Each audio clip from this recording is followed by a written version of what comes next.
ए परिंदे खोल ले पर अपने, ए परिंदे खोल ले पर अपने, क्योंकि अभी तेरी उड़ान बाकी है। ये जमीन नहीं है मंजिल तेरी, अभी तो पूरा आसमान बाकी है। Hello and welcome everyone. तो कैसे हैं आप सब? उम्मीद करता हूं कि अच्छे होंगे। अगर अभी तक आपने हमारे चैनल को सब्सक्राइब नहीं करा है तो चैनल को सब्सक्राइब कर दीजिए और बेल वाले आइकन को दबा दीजिए। इससे ये होगा कि हमारी आने वाली वीडियो आप तक सबसे पहले पहुंचेंगी। और हमारे वीडियो को लाइक कर दीजिए। देखिए, आप लाइक करते हैं तो हमें और भी अच्छा मोटिवेशन मिलता है, ताकि हम और भी बेहतर से बेहतर आपके लिए कंटेंट बना सकें। तो ये जो सीरीज़ हम लोग स्टार्ट करने जा रहे हैं, इसमें हम लोग कंप्लीट क्लास 10th की मैथमेटिक्स की पढ़ाई करने वाले हैं। और यहाँ पे मेनली ये वीडियो उन बच्चों के लिए जो क्लास 10th में बोर्ड की प्रिपरेशन कर रहे हैं या फिर और भी नॉलेज लेने के लिए कर रहे हैं। और मेनली ये हिंदी मीडियम वालों के बच्चे के लिए कोर्स हमने स्टार्ट करा है, क्योंकि हिंदी मीडियम वालों बच्चों के लिए मैंने ये इसलिए स्टार्ट करा है क्योंकि इंग्लिश मीडियम में तो कंटेंट बहुत है, मैंने देखा है यूट्यूब पर हिंदी मीडियम में कंटेंट बहुत कम है तो वो भी क्वालिटी इतनी ज़्यादा नहीं है। मैं किसी को ट्रोल नहीं कर रहा हूँ, बट मैं अच्छे से अच्छी क्वालिटी देने की आपको कोशिश करूँगा, ताकि आप बेहतर से बेहतर नंबर ला सके अपने बोर्ड एग्ज़ाम में। तो जैसे मैं आपके लिए इतनी मेहनत यहाँ पे कर रहा हूँ, मैं गर्मी में इतने समय यहाँ पे कुछ भी नहीं है, बट मैं आपके लिए वीडियो बनाने के लिए तैयार हूँ। तो उसी तरह आपका भी फ़र्ज़ बनता है कि इसे ज़्यादा से ज़्यादा लोगों तक पहुँचाएं और वीडियो को लाइक करें, ज़्यादा से ज़्यादा लोगों तक शेयर करें, ताकि और भी ज़्यादा लोगों की मदद हो सके। और कोई भी कमी अगर हमारे वीडियो में रह जाए या फिर कोई भी चीज़ आपको अच्छी लगे या फिर कुछ भी हो, तो हमें नीचे कमेंट सेक्शन में बताएं कि सर ये चीज़ है, तो हम आपका उसे इम्प्रूवमेंट करेंगे नेक्स्ट वीडियो में, ताकि हम और भी बेहतर चीज़ें आपके लिए बना सकें। देखिए, आप हमारी कमी बताने के लिए बिल्कुल जो है स्वतंत्र हैं, कुछ भी कह सकते हैं, ताकि हम अपनी कमी को पहचानें और आगे चल के और भी मेहनत करके और भी चीज़ें आपके लिए डेवलप करें। तो हम लोग यहाँ पे क्लास 10th की मैथमेटिक्स अभी पढ़ेंगे, और हो सकता क्या कंफर्म है, साइंस के भी वीडियो इस चैनल पे आपको मिलेंगे। तो आपको साइंस के वीडियो के लिए इधर उधर नहीं भागना पड़ेगा, यहीं से आपकी तैयारी हो जाएगी। और हो सकता हो सोशल साइंस मिले। साइंस और मैथ तो 100% है, पर सोशल साइंस की अभी कंफर्म बात नहीं बता सकते। तो हम लोग मैथ में शुरुआत मैथ से करेंगे और मैथ में आपको हर चीज़ पढ़ाई जाएगी। तो आज हम लोग स्टार्ट करते हैं क्लास 10th का एक बहुत ही ज़्यादा इम्पॉर्टेंट टॉपिक, ट्रिग्नोमेट्री के बारे में। अब ट्रिग्नोमेट्री हमने चैप्टर इसलिए लिया है क्योंकि ये बहुत ही ज़्यादा इम्पॉर्टेंट है और बोर्ड में इससे काफ़ी ज़्यादा क्वेश्चन आते हैं। और आगे चल के 11th-12th में जो मैथमेटिक्स जो बच्चे लेंगे, यानी साइंस ब्रांच लेंगे, साइंस में ये बहुत ही ज़्यादा इंपॉर्टेंट है। अगर मैथमेटिक्स आप नहीं लेते हैं, मान लिया बायोलॉजी बहुत बच्चे लेते हैं, पीसीबी जिसे हम लोग कहते हैं, और बहुत बच्चे पीसीएम लेते हैं, तो उसमें फिजिक्स में काफ़ी ज़्यादा ट्रिग्नोमेट्री का यूज होता है। इसलिए आप यहाँ पे ट्रिग्नोमेट्री सही से पढ़ें, ताकि आपको आगे चल के ट्रिग्नोमेट्री के बारे में कोई भी प्रॉब्लम ना हो। और यहाँ पे आप सही से पढ़ेंगे तो आपको आगे चल के कोई भी प्रॉब्लम नहीं होगी, ये मेरा आपसे वादा है। तो हम लोग स्टार्ट करेंगे क्लास 10th में बहुत ही ज़्यादा इम्पॉर्टेंट चैप्टर त्रिकोणमिति के बारे में। देखिए, त्रिकोणमिति होता क्या है, त्रिकोणमिति का उपयोग क्या है, हम लोग यूज इसका कहाँ करते हैं। तो यूज जैसे त्रिकोणमिति का, जैसे ये हमारा कमरा है या फिर कोई बहुत बड़ी बिल्डिंग है, मान लिया मान लिया कोई बिल्डिंग है ऐसे करके, ठीक। और हम यहाँ पे खड़े हैं और हम कह दें कि इसकी हाइट बताइए, वो भी बिना नापे, तो आप कैसे बताएंगे? तो कहोगे ये सर कैसे, कि हम बिना नापे कैसे बताएंगे इसको। या फिर हमारी जहाँ से हम खड़े हैं और इसके बिल्डिंग के टॉप की ऊंचाई बताइए, यहाँ से यहाँ तक की दूरी, तब आप कैसे बताएंगे? तो सर कहोगे कि सर ये कैसी बकवास कर रहा है, ये यहाँ से हम डायरेक्ट कैसे बता सकते हैं। तो उसके लिए हमने कहा मैं बता सकता हूँ। कहोगे कैसे सर? क्योंकि हमने ट्रिग्नोमेट्री पढ़ा हुआ है। अगर ट्रिग्नोमेट्री पढ़ लेंगे तो आप यहाँ से यहाँ तक की हाइट बड़े आराम से बता सकते हैं। बट आपको कुछ चीज़ें मालूम होनी चाहिए, आपको नापना नहीं पड़ेगा, डायरेक्ट ट्रिग्नोमेट्री का यूज करके आप कुछ चीज़ें बड़े आराम से बता ले जाएंगे। तो हम लोग ट्रिग्नोमेट्री की स्टार्टिंग करते हैं यहाँ से, और आपको हर चीज़ समझ में आएगी, ये मेरा वादा है। बस आप एक्यूरेसी और मेंटेनेंस बनाए रखिए। मान लिया किसी भी बिल्डिंग की ऊंचाई, या फिर मान लिया कुतुब मीनार खड़ा है, तो आपने पूछा कि सर इसकी ऊंचाई हम कैसे बताएंगे? कुतुब मीनार को या तो नापें, या फिर किसी पहाड़ की ऊंचाई, पहाड़ को हम कैसे नाप सकते हैं? तो उसके लिए हम लोग ट्रिग्नोमेट्री का इस्तेमाल करते हैं और डायरेक्ट हम लोग ऊंचाई नाप लेते हैं। तो हम लोग स्टार्ट करते हैं ट्रिग्नोमेट्री के बारे में। ट्रिग्नोमेट्री मेनली किसके लिए यूज होती है? ऊंचाई नापने के लिए, या फिर और भी कई सारी चीज़ें यूज होती हैं। और मेनली जो ट्रिग्नोमेट्री हम लोग पढ़ते हैं वो क्लास 10th में, वो ट्रिग्नोमेट्री है क्या? ट्रिग्नोमेट्री जो क्लास 10th की वो पूरी निर्भर करती है समकोण त्रिभुज और त्रिभुज पे भी निर्भर करती है, जैसे और कई सारे त्रिभुज होते हैं, पर क्लास 10th की जो ट्रिग्नोमेट्री है वो पूरी समकोण त्रिभुज पे निर्भर करती है। अब समकोण त्रिभुज क्या होता है?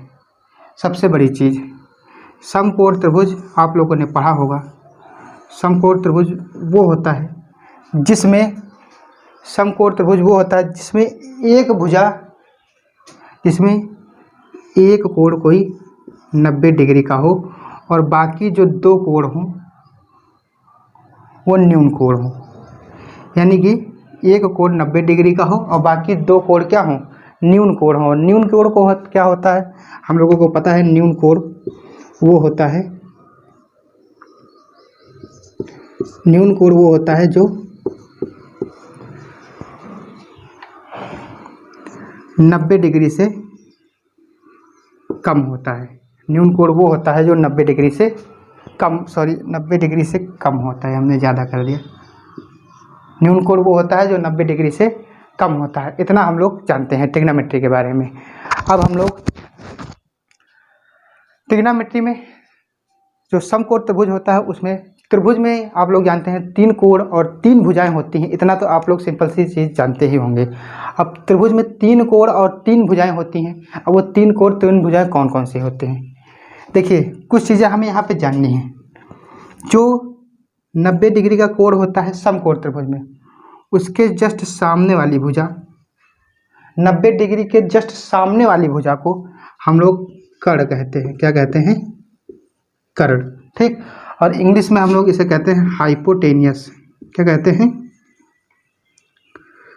हाइपोटेनियस कहते हैं। ठीक। अब इस त्रिभुज का हम लोग मान लिया नाम दे दें ए बी और सी नाम हो गया जाके इस त्रिभुज का। इस त्रिभुज का नाम हो गया ए बी सी। अब समकोण त्रिभुज में क्या क्या होता है? लंब होता है। ठीक। दूसरा क्या होता है? आधार होता है। और तीसरा क्या होता है? तीसरा होता है कर्ण। अब लंब, आधार, कर्ण होता क्या है? कर्ण तो हमने बता दिया कि 90 डिग्री के सामने वाली भुजा जो होती है वो कर्ण होती है। अब लंब और आधार क्या होता है? देखो, लंब आधार वो होता है जैसे हम किस कोण के सापेक्ष बात कर रहे हैं। मान लिया हमने यहाँ पे कोण ए लिया है और हम कोण ए के अगर सापेक्ष में बात करें तो कोण ए के जो सामने वाली भुजा होगी वो क्या होगी? वो लंब होगी। ठीक। वो क्या होगी? लंब वाली होगी। और जो है जिससे कोण ए बना होगा, जिस भुजा से कोण ए बना होगा, तो इस वाली भुजा से कोण ए बना है तो इसको हम कहेंगे आधार। जिस भुजा से कोण ए बना होता है उसे आधार कहते हैं। और जो कोण के सामने वाली भुजा है, जो कोण हम लेंगे उसके सामने वाली भुजा को हम लोग क्या कहते हैं? लंब कहते हैं। इतना आप लोगों को समझ में आ गया होगा, हम उम्मीद करते हैं। तो यहाँ पे लंब क्या है? लंब हमारा क्या है? BC। और हम यहाँ पे कोण ए के सापेक्ष बात कर रहे हैं। लंब क्या है? BC। आधार क्या है हमारा? AB या फिर BA कह दे। मान लिया AB हमने कह दिया। ठीक। और कर्ण क्या है? कर्ण AC है। सिंपल सी चीज़। कर्ण हमारा क्या है? AC है। और यहाँ पे हम किसके सापेक्ष बात कर रहे हैं? ए कोण के सापेक्ष बात करने पर हमें इतनी चीज़ें मिलती हैं। अब मान लिया हम सी कोण के सापेक्ष यही चीज़ बात करें तो क्या होगा? अगर हम मान लें यहाँ पे सी कोण के सापेक्ष बात करें तो मान लिया एक त्रिभुज हमने ले लिया। ठीक। इसका नाम दे दिया ए, इसका नाम दे दिया बी और इसका नाम दे दिया सी। और बी कौन सा हमारा कोण है? समकोण है। समकोण वो होता है जो 90 डिग्री का होता है। अब बी हमारा समकोण है तो देखें, तो यहाँ पे हम सी कोण के सापेक्ष अगर बात करें तो सी कोण के सामने वाली भुजा कौन सी हो जाएगी? लंब। अब हमारा देखिए लंब क्या हो रहा है? बदल जा रहा है। ठीक। और जिससे सी कोण बना होगा, जिस भुजा से सी कोण बना होगा वो भुजा कौन सी होगी? आधार। तो यहाँ पे इस वाली भुजा से सी कोण बना है, यानी कि जो है BC क्या है हमारा? आधार। और समकोण के सामने वाली भुजा कौन सी हो जाएगी? कर्ण। तो यहाँ पे कर्ण क्या हो जाएगा, लंब। यहाँ पे लंब जो होगा वो हो जाएगा ए बी। अब देखिए यहाँ पे लंब बदल गया और आधार क्या होगा यहाँ पे बी सी। लंब आधार यहाँ पे क्या हो रहे हैं, आपस में बदल जा रहे हैं, बट कर्ण, लेकिन कर्ण हमारा नहीं बदलेगा और यहाँ पे कर्ण क्या रहेगा, ऐसी ही रहेगा। तो यहाँ पे इससे हम लोग ये निकालते हैं कि कर्ण कभी नहीं बदलता है, लंब आधार बदलते रहते हैं। निर्भर ये करता है कि हम कौन से कोण के सापेक्ष बात कर रहे हैं। तो समकोण त्रिभुज आप लोग इतना जानते होंगे समकोण त्रिभुज के बारे में।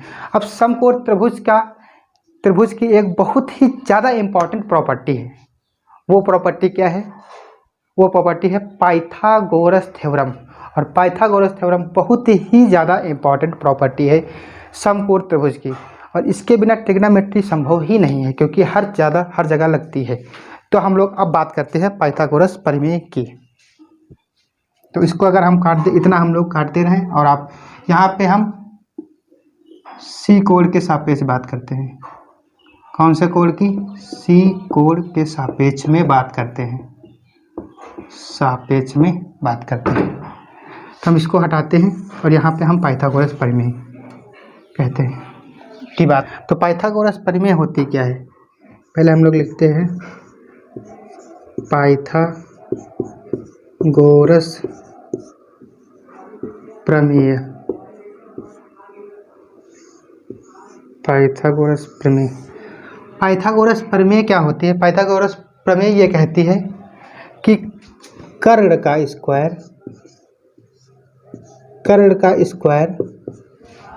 का स्क्वायर जो होता है और लंब का और आधार का स्क्वायर। पाइथागोरस प्रमेय कहते हैं कि लंब का स्क्वायर प्लस आधार का स्क्वायर करके अगर हम प्लस कर दें तो वो कर्ण के स्क्वायर के बराबर आती है। यानी पाइथागोरस प्रमेय ये कहती है कि अगर हम लंब का स्क्वायर और कर्ण का आधार का स्क्वायर करके दोनों को जोड़ दें तो वो जो है कर्ण के स्क्वायर के बराबर आती है। तो हमारी पाइथागोरस प्रमेय यही कहती है कि अगर हम लंब का स्क्वायर प्लस आधार का स्क्वायर करके जोड़ दें तो वो कर्ण का जो हम स्क्वायर करेंगे वो कर्ण के स्क्वायर के बराबर ही आती है। तो ये प्रमेय हम बहुत ही ज़्यादा यूज करेंगे। तो जैसे हम यहाँ पे निकालें तो हमारा क्या है, कर्ण कितना है AC, यानी AC का स्क्वायर, ठीक, प्लस लंब कितना है BC, यानी BC का स्क्वायर, और प्लस आधार कितना है AB का स्क्वायर बराबर आ जाएगा। इतनी चीज हम लोग बात करते हैं। तो इसको हम लोग हटाते हैं और आगे हम लोग बात करना चालू करते हैं। अब हम लोग बात करेंगे त्रिकोणमिति के अनुपातों के बारे में, जो इस पहली एक्सरसाइज का बहुत ही ज़्यादा इम्पोर्टेंट टॉपिक है। तो हम लोग बात करते हैं त्रिकोणमिति के अनुपात। त्रिकोणमिति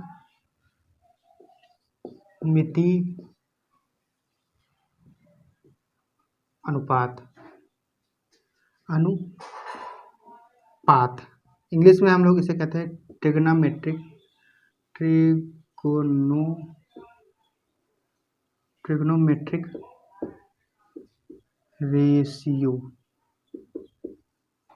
ट्रिग्नोमेट्रिक रेशियो की हम लोग बात करते हैं। अब ट्रिग्नोमेट्रिक रेशियो हम कैसे निकालते हैं, ये हम लोग समकोण त्रिभुज से ही निकालते हैं। ट्रिग्नोमेट्रिक रेशियो क्या होता है, जैसे हमने यहाँ पे बनाया समकोण त्रिभुज बनाया हमने, मान लिया, ठीक, कोण A ले लिया, ये कोण A, ये कोण B, और कोण B क्या है समकोण है, और ये कोण C, ठीक। ये हमारा क्या हो गया, लंब हो गया, ठीक, और ये क्या हो गया आधार हो गया, और ये क्या हो गया कर्ण हो गया। इतना तो हम लोग पढ़ चुके हैं, इतना हम लोग जानते हैं। अब देखिए, अगर हम एक बार लंब का अनुपात आधार के साथ लें, आधार के साथ ना ले, कर्ण के साथ ले। अगर हम एक बार लंब का अनुपात कर्ण के साथ ले, ठीक, या फिर हम लोग लंब का अनुपात एक बार ले लें आधार के साथ, ठीक, और एक बार हम लोग आधार का अनुपात ले लें कर्ण के साथ, और एक बार आधार का अनुपात ले लें लंब के साथ, और एक बार हम लोग आधार का अनुपात, एक बार हम लोग अब कर्ण का अनुपात लेते हैं लंब के साथ, और एक बार कर्ण का अनुपात लेते हैं आधार के साथ। अब देखो, तो यही हमारे होते हैं त्रिकोणमितीय अनुपात। अब जैसे हम बात करते हैं, जैसे हमने इसका नाम दिया लंब का अनुपात कर्ण के साथ हमने लिया, और जो हमारा अनुपात आएगा वही हमारा क्या होगा, त्रिकोणमितीय अनुपात। लेकिन अब इसको हम अगर बोलें तो बोलने में हमें बड़ा अजीब लगता है, कितना बड़ा होता है कि लंब अनुपात कर्ण क्या होगा, लंब अनुपात आधार क्या होगा, आधार अनुपात कर्ण क्या होगा, आधार अनुपात लंब क्या होगा, कर्ण अनुपात लंब क्या होगा, कर्ण अनुपात आधार क्या होगा। तो इसको हम लोगों ने शॉर्ट करने के लिए एक छोटा सा नाम दे दिया, जिसका नाम हम लोग क्या कहते हैं, हम लोगों ने कहा कि अगर हम लंब और कर्ण का अनुपात लेंगे तो हम उसे शॉर्ट में क्या कह सकते हैं, हम लोग उसे साइन कह सकते हैं। क्या कह सकते हैं, साइन कह सकते हैं। और लंब का अनुपात अगर हम लोग आधार के साथ ले तो उसको हम लोग कहते हैं कर्ण, उसको हम कर्ण, उसको हम लोग टैन कह सकते हैं। क्या कह सकते हैं, उसको हम लोग टैन कह सकते हैं। कब, जब लंब का अनुपात आधार के साथ लेंगे। और आधार का अनुपात अगर हम कर्ण के साथ लें, आधार का अनुपात अगर हम लोग कर्ण के साथ लें तो हम लोग उसे क्या कहते हैं, उसे हम लोग कॉस कह सकते हैं। अगर आधार का अनुपात हम लोग लंब के साथ ले लें तो उसे हम लोग कॉट कह सकते हैं। और कर्ण का अनुपात अगर हम लंब के साथ ले लें, अगर कर्ण का अनुपात हम लोग लंब के साथ ले लें तो उसे हम लोग कह सकते हैं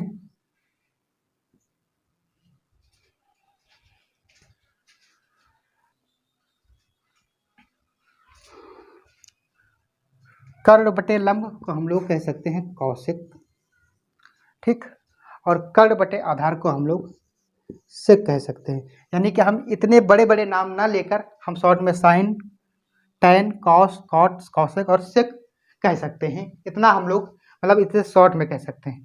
अच्छा, अगर हम लोगों ने कोण ए के सापेक्ष में ये सारे लंब और आधार कर्ण लिया है, ठीक, तो कोण ए के सापेक्ष में लिया है तो हमें कैसे पता चलेगा भैया यहाँ पे कोण ए का साइन है, साइन किसका है, कोण ए का है कि बी के हैं कि सी के हैं। तो उसके लिए हम ये लोग यहाँ पे लिखेंगे कोण ए का जो है साइन, यानी कोण ए के हिसाब से हम लोगों ने अनुपात लिया है तो यहाँ पे लिखेंगे साइन ए। जैसे ये अनुपात हम लोगों ने लंब आधार, तो ये किसके हिसाब से लिया है, किसके सापेक्ष में, तो कोण ए के सापेक्ष में लिखा है, तो इसीलिए हम लोग टैन ए। इसी तरह हम लोग कॉस ए लिख देंगे, कॉट ए, कॉसेक ए और सेक ए। हम लोग इस तरह शॉर्ट में इसे इतनी चीज़ें लिख सकते हैं। अब देखिए ये इतनी चीज़ें, यानी कि इसका हम लोग शॉर्ट में नाम दे सकते हैं क्या, sine, tan, cos, cot, cosec और सेक। अब देखिए ये एक हिसाब से सीरियल से कोई चीज़ नहीं लिखी है, तो इसको हम लोग सीरियल से लिखने के लिए अब हम लोग लिखते कैसे हैं, लिखने के लिए हम आपको इसकी ट्रिक भी बताएंगे, इसको याद कैसे करते हैं। आपको ये पूरा याद करना नहीं पड़ेगा, एक ट्रिक मैं बता दूंगा, उससे आप लोग याद कर सकते हैं बड़े आराम से, और साथ में हर चीज़ आपको सही से पता चल जाएगी। अब देखिए जैसे हमने यहाँ पे लिखा साइन, सीरियल क्या होता है, हम लोग पहले लिखते हैं साइन, ए के सापेक्ष में बात कर रहे हैं कोण ए के तो साइन ए, उसके बाद cos A, tan A, cot A, ठीक, उसके बाद सेक ए और कॉसेक ए। इतनी बात आपको लोगों को पता चल गई होगी, सिंपल सी है, कोई ज़्यादा बड़ी बात नहीं है। अब देखिए साइन बराबर क्या होता है, हम लोगों ने पढ़ा था लंब बटे कर्ण, ठीक। कॉस ए हम लोगों ने क्या पढ़ा था, कॉस ए हम लोगों ने पढ़ा था आधार बटे कर्ण, आधार बटे कर्ण। टैन ए हम लोगों ने क्या पढ़ा था, टैन ए हम लोगों ने पढ़ा था लंब बटे आधार, क्या पढ़ा था, लंब बटे आधार, ठीक। और कॉट ए हम लोगों ने क्या पढ़ा था, कॉट ए हम लोगों ने पढ़ा था आधार बटे लंब, आधार बटे लंब, ठीक। और सेक ए हम लोगों ने क्या पढ़ा था, सेक ए हम लोगों ने पढ़ा था कर्ण बटे आधार, क्या पढ़ा था, कर्ण बटे आधार। और कौशिक ए क्या पढ़ा था, कर्ण बटे लंब, कर्ण बटे लंब। इतनी चीज़ें हम लोगों ने पढ़े थे। अब यहाँ से हम आपको एक ट्रिक बता रहे हैं, क्या है, लाल बटे कक्का, क्या, लाल बटे कक्का। एल क्या है, ये लाल बटे कक्का, ला मतलब लंब, एल मतलब लंब, ए मतलब आधार और एल मतलब लंब, ठीक। के मतलब कर्ण और के मतलब कर्ण, ए मतलब आधार। अब देखो यहाँ पे ये क्या है, लंब बटे कर्ण, इसको हम लोग क्या कहते हैं, साइन। आधार बटे कर्ण, इसको हम लोग क्या कह सकते हैं, कॉस। और लंब बटे आधार, इसको हम लोग क्या कह सकते हैं, टैन। अब देखो यहाँ पे क्या है, साइन कॉस टैन। साइन को हम क्या कह सकते हैं, लंब बटे कर्ण। कॉस को क्या कह सकते हैं, आधार बटे कर्ण। और टैन को क्या कह सकते हैं, लंब बटे आधार। तो यहाँ पे आप इस ट्रिक से 3 चीज़ें याद कर सकते हैं, लाल बटे कक्का, ठीक। अब देखो टैन क्या है, टैन जो है कॉट जो है टैन का उल्टा है, यहाँ पे लंब बटे आधार, तो कॉट क्या हो गया, आधार बटे लंब, ठीक। और कॉस क्या है, सेक का उल्टा है, यहाँ पे आधार बटे कर्ण, तो यहाँ पे कर्ण बटे आधार। और साइन क्या है, कौशिक का उल्टा है, जैसे यहाँ पे लंब बटे कर्ण, तो यहाँ पे क्या है, कर्ण बटे लंब। तो कौशिक क्या होता है, कर्ण बटे लंब। अगर हम यहाँ से लिखें तो देखो लंब हमारा यहाँ पे क्या है, लंब है हमारा BC, कोण ए के सापेक्ष में बात हो रही है। कर्ण क्या है यहाँ पे, लंब क्या है BC और कर्ण क्या है AC, तो यहाँ पे BC बाई AC, यानी साइन का मान कितना हो गया, BC बटे AC।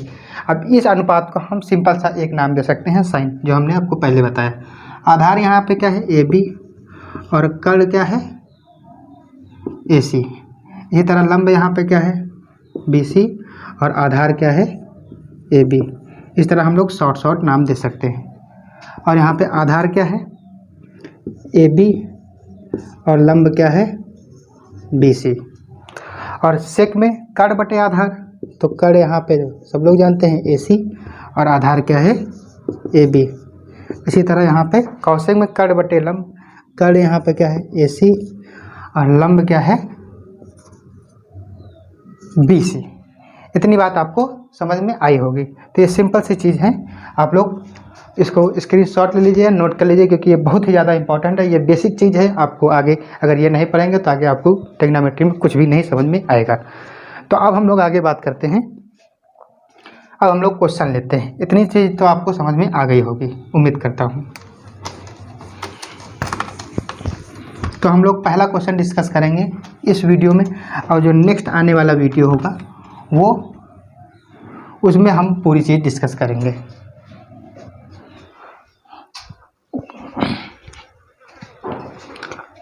तो यहाँ पे एक क्वेश्चन है, ये उदाहरण का क्वेश्चन है कि tan A बराबर 4/3।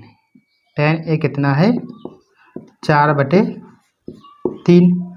तो कोण A के अन्य त्रिकोणमितीय अनुपात बताइए।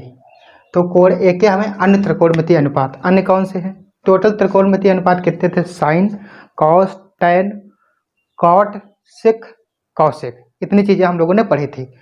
तो अब यहाँ पे देखिए टैन तो हमें दिया हुआ है, यानी अन्य 5 त्रिकोणमितीय अनुपात बताने हैं। कौन सा, tan cos sine cos tan हम लोगों को नहीं बताना है, कॉट सेक कौशिक, यानी अन्य 5। तो हम लोग यहाँ पे कौन कौन सा हमें बताना है, यहाँ पे हम लोग ले लेते हैं, इधर लिख लें साइन ए, और कोण ए क्या हमें बताना है, कॉस, tan नहीं बताना है, सेक, ठीक, सॉरी कॉट, कॉट बताना है, कॉट और सेक, और क्या बताना है, कॉसेक ए। हमें इतनी चीज़ें कुल पता करनी है। अब देखिए tan ए हम लोगों ने क्या पढ़ा था लंब बटे आधार। क्या पढ़ा था, लंब बटे आधार। अब हम लोगों ने समकोण त्रिभुज के बारे में पढ़ा है। समकोण त्रिभुज कुछ ऐसा होता है कि अगर हम ये कोण ए लेते हैं और ये कौन सा कोण हो गया बी, और ये कोण सी ले लें और ये क्या हो गया डी, इसके सामने वाली भुजा क्या होगी कर्ण, जो भुजा हम जो कोण लेंगे उसके सामने वाली भुजा लंब, और जिस पे बनेगा वो क्या हो जाएगी आधार, ठीक। अब देखिए यहाँ से हम क्या निकालेंगे, हमें क्या, हमारे पास क्या है लंब है और आधार है, लेकिन यहाँ पे अगर साइन का हम लोग फार्मूला पढ़े तो क्या हो जाएगा लंब बटे कर्ण हो जाता है। तो कर्ण हमें नहीं मालूम, कर्ण हम लोग कैसे निकालेंगे, पाइथागोरस प्रमेय से निकाल सकते हैं। अब पाइथागोरस प्रमेय हम लोगों ने सब लोगों ने पढ़ी है कि कर्ण का स्क्वायर बराबर लंब का स्क्वायर प्लस आधार का स्क्वायर, इतना होता है। पाइथागोरस प्रमेय में हम लोगों ने इतना पढ़ा है। तो कर्ण यहाँ पे क्या है, कर्ण यहाँ पे है AC का स्क्वायर, ठीक, और लंब कितना है, लंब यहाँ पे क्या है BC का स्क्वायर प्लस आधार कितना है AB। तो यहाँ पे लंब और आधार हमें दिया हुआ है, हमें कर्ण निकालना है। लंब कितना है 4 का स्क्वायर, आधार कितना है 3 का स्क्वायर, 4 का स्क्वायर कितना होता है, 4 का स्क्वायर होता है 16, 3 का स्क्वायर 9, प्लस कर देंगे तो कितना आ जाएगा, इसको हम लोग इधर करते हैं, 16 9 कितना आ जाएगा 25, और AC का स्क्वायर, यहाँ से स्क्वायर हटाएंगे तो 25 के ऊपर क्या लग जाएगा स्क्वायर रूट, और 25 किसका स्क्वायर होता है 5 का, यानी AC बराबर क्या आ जाएगा 5 आ जाएगा। यहाँ पे AC बराबर कितना आ गया 5, यानी हमें कर्ण मिल गया। तो अब यहाँ पे लंब बटे कर्ण निकाल सकते हैं। हमें लंब भी मिल गया, लंब कितना मिल गया 4, आधार कितना मिल गया 3, और कर्ण भी हमें 5 मिल गया। तो लंब यहाँ पे कितना है 4 और कर्ण कितना है 5। कॉस ए क्या होता है आधार बटे कर्ण, आधार बटे कर्ण। आधार यहाँ पे कितना है 3 और कर्ण कितना है 5। कॉट क्या होता है, कॉट जो होता है वो आधार बटे लंब होता है, हम लोगों ने पढ़ा है आधार बटे लंब। आधार कितना है यहाँ पे 3 और लंब कितना है 4। सेक क्या होता है, सेक जो होता है वो सेक कर्ण बटे आधार होता है। क्या होता है कर्ण बटे आधार, हम लोगों ने इतनी चीज़ें तो हम लोग ने सिंपल सी पढ़ी ही है। तो कर्ण कितना है यहाँ पे 5 और आधार कितना है 3। और कौशिक क्या होता है, तो कौशिक सबको पता है कि कर्ण बटे लंब। तो कर्ण यहाँ पे 5 और लंब कितना है 4। तो यहाँ पे पूरे के तो यहाँ पे कौशिक भी निकल आया है। अब हम लोगों ने सारे के सारे त्रिकोणमिति अनुपात देखा जाए तो निकाल लिया, साइन भी निकाल लिया, कॉस भी निकाल लिया, कॉट भी, और tan तो दिया हुआ था, यानी 6 त्रिकोणमिति अनुपात निकाल लिए। तो अब इस वीडियो में हम लोग यहीं तक बात करेंगे। तो अगर हमारे चैनल को आप सब्सक्राइब करें और ज़्यादा से ज़्यादा लोगों तक पहुँचाएं। देखिए हम यहाँ पे आपको पसीने में तैयार हैं पढ़ाने के लिए, तो आप लोगों का भी हक बनता है कि जो है आप जो है ज़्यादा से ज़्यादा लोगों तक पहुँचाएं। देखिए अभी तक हमारे पास इतनी व्यवस्था नहीं है कि जो है हम इतना ज़्यादा तैयारी करके आपको करा सकें। अभी एक नई शुरुआत है, आगे जाना बहुत दूर तक है, आप लोगों को पता है। और जो है हम लोग अभी सिर्फ मैं मोबाइल के कैमरे से ही अपने शूट कर रहा हूँ वीडियो, लेकिन आगे आपको आपके साथ हम बढ़ेंगे और भगवान की दया रही और आप लोगों का प्यार और सपोर्ट रहा तो हम आगे चल के एक स्टूडियो भी बनाएंगे और स्टूडियो में आप तक वीडियो पहुंचाएंगे। और अभी यहाँ पे मैं दूसरे के घर में वीडियो बना रहा हूँ क्योंकि हमारे घर में भी इतनी जगह नहीं है। और यहाँ पे काफ़ी ज़्यादा बैकग्राउंड म्यूजिक आता है, तो उसके लिए तहे दिल से आपसे मैं माफ़ी मांगता हूँ। आपको कोई परेशानी ना हो आप लोगों को, और इसे प्लीज़ ज़्यादा से ज़्यादा लोगों तक पहुँचाएं।